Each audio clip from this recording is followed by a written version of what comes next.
Hi, everyone. I'm Dr. Sherwana Davis with the Georgia Mind Center, and there are so many questions that people still have about narcissistic personality disorder. I'm a psychotherapist and I work with people who are recovering from narcissistic abuse, and just wanted to share with you just some information about what narcissistic personality disorder is. So let's just explore this. I'm going to bring up my slides here just to walk you through it.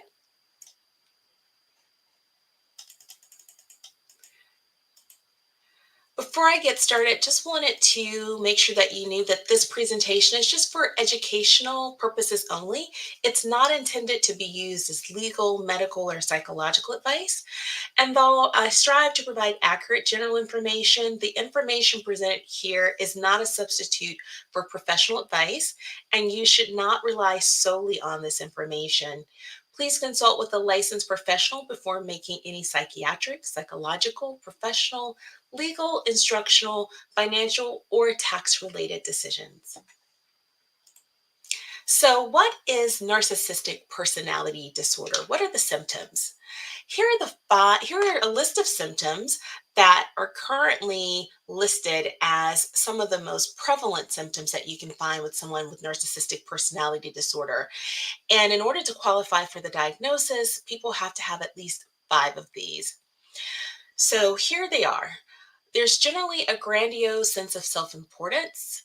So, this is someone who believes that they are critical, important, and it's pervasive. It's not just in one isolated case. You find it throughout their interactions with others and environments. There's a preoccupation with fantasies of success, power, brilliance, beauty, and perfect love, and they are often disappointed if there is any flaw in either of those things. They can be hard on others and themselves. They typically believe that they are special and can only be understood or associated with other special people. And there is a tendency to discount others who they deem as not being special. They require an excessive amount of admiration. So, this is someone who needs that admiration. It is what they thrive on. It feeds their sense of self importance. They also have a sense of entitlement, and that is typically something that people experience during encounters with them as well. There's a tendency to exploit and take advantage of others. There's an unwillingness to identify with the needs of others, so there's typically a lack of empathy. There's envious or belief that others are envious of them, and they may present with arrogance. And so, this is another experience that people generally have when they're encountering someone with narcissistic personality disorder. Some of the abuse that people say that they have experienced, it can range from a variety of things, but here are the typical types of abuse and how they present. It can be psychological and emotional abuse, physical abuse, financial abuse, sexual abuse, and even digital abuse. So, abuse in the social media, various types of environments that this abusive behavior can take place in. The relationships are typically very dysfunctional, and this is just the general cycle of abusive relationships. Typically, there's a honeymoon period, and with people with narcissistic personality disorder, people who've survived their experience with them when they've been in an abusive relationship, they often talk about this experience of being love bombed. So that is that honeymoon period where they are pouring on lots of attention, lots of things to make the person feel really good.